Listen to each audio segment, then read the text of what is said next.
एक बार की बात है। जादूपुर नाम के एक गांव में करतब दिखाती एक औरत एक रेड्डी के लिए गांव में आती है। आइए आइए मेहरबान कदरदान, खाइए रोहड़ा के ताजे ताजे केले। कभी खाए नहीं होंगे ऐसे केले। पीले पीले केले खाइए। ये कहकर रोहड़ा हाथों में 4 केले लिए उन्हें सर्कल में जोर जोर से हवा में उछालती हुई करतब दिखाती है, जिसे देखकर आसपास के सारे बच्चे अपने अपने मम्मी पापा से उस औरत के पास जाने की जिद करने लग जाते हैं। पापा, ऐसा तो सर्कस में बॉल से होता है ना, ये आंटी तो केले से कर रही है। चलिए ना पापा, देखते हैं। रोहड़ा एक पतली सी तार पर चलती हुई केलों से करतब दिखाती है। आते जाते सभी लोग बाहर रुककर उसके करतब देखते हैं और वाह वाही करते नहीं थकते। जैसे ही एक आदमी पास आकर उसे पैसे देने लग जाता है, तब वो कहती है, अरे नहीं नहीं साहब, मैं करतब तो बच्चों के मन को बहलाने के लिए करती हूँ। धंधा तो मेरा केले का है। पीछे देखो मेरी रिड्डी, जो भी मेरे केले खाएगा मेरी तरह चुस्त दुरुस्त और तंदुरुस्त हो जाएगा। पता चलता है क्या कि मेरी उम्र 55 की है। अरे पर ऐसे ठंड के मौसम में कोई केला क्यों खाएगा? ये ऐसे वैसे केले नहीं है साहब, ये शरीर में गर्मी देते हैं। ठंड को दूर भगाए जो भी रोहिणा के केले खाए। पापा, अगर मुझे केले नहीं मिले तो मैं घर नहीं जाऊंगी। तभी उसके पापा कहते हैं कि बेटा, केले ठंड में कभी गर्मी नहीं देते। ये सब कहने की बातें हैं, सामान बेचने का तरीका है इनका। पर पिंकी नहीं मानती। मैं केले खाऊंगी। पिंकी की जिद के आगे नत्थू हार जाता है और उसे केले खरीद कर दे देता है। पिंकी खुश होकर केले घर ले आकर खाती है। अब मैं भी करतब करूंगी, कितना मजा आएगा। जादुई केले। पिंकी पहला केला खत्म भी नहीं करती कि वो बेहोश हो जाती है। दूसरे केले से एक काला धुआं आता है और रोहड़ा चुड़ैल बनकर बाहर निकल आती है। मेरे भूतिया केले बच्चे न खाए, ऐसा हो ही नहीं सकता। जादूपुर वालों, कब तक बचोगे? आ गई हूं मैं रोहड़ा, जिसका कोई नहीं कर सकता सामना। रोहड़ा पिंकी को गोद में उठाकर काले धुएं में कहीं गायब हो जाती है। शाम के वक्त नत्थू घर लौटता है और पिंकी को घर में ना पाकर उसकी माँ से कहता है, माँ पिंकी कहाँ है? अरे बेटा, उसे तो तू सुबह करतब दिखाने ले गया था ना, फिर कहाँ वापस आए तुम दोनों? मुझे लगा तू उसे अपने साथ मंडी ले गया होगा। हे भगवान, मेरी बच्ची कहाँ गई? मैं उसे घर ही तो छोड़कर गया था माँ। नत्थू गांव के घर कोने में अपनी बेटी को ढूंढता है, पर उसे वो कहीं नहीं मिलती। परेशान होकर आखिर रो रो कर नत्थू हिम्मत हार कर घर लौट आता है। अगली सुबह रोहड़ा फिर से करतब दिखाने आती है और इस बार पिंकी की तरह रोनी केले खरीद लेता है।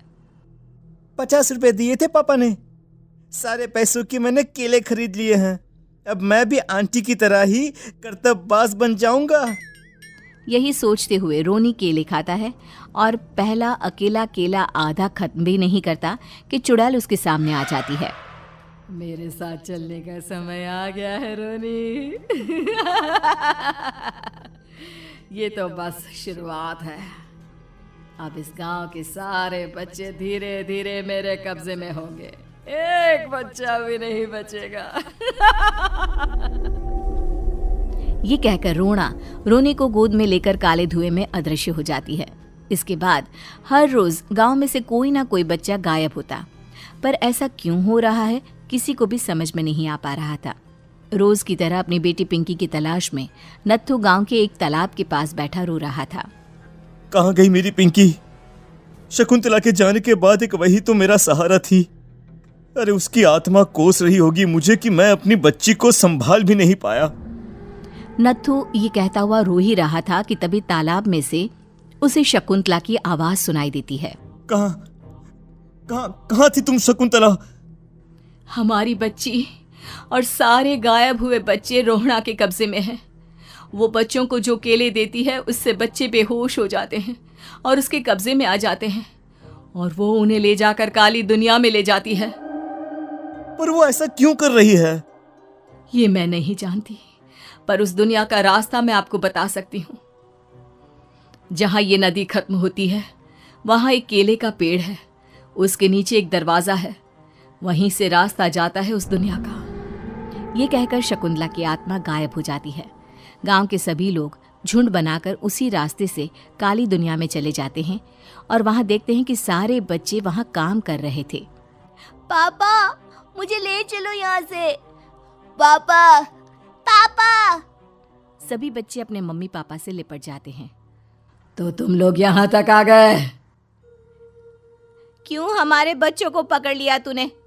तुझे शिकार ही बनाना है तो ले, हम सब आ गए हैं, हमें खा ले। नहीं, मुझे बच्चे चाहिए, मेरे बच्चे के बदले तुम लोगों के बच्चे। क्या मतलब? मैं इसी गांव में रहने वाली एक औरत थी। केले की चोरी के इल्जाम में मेरे बेटे को गांव वालों ने इतना मारा कि वो मर गया।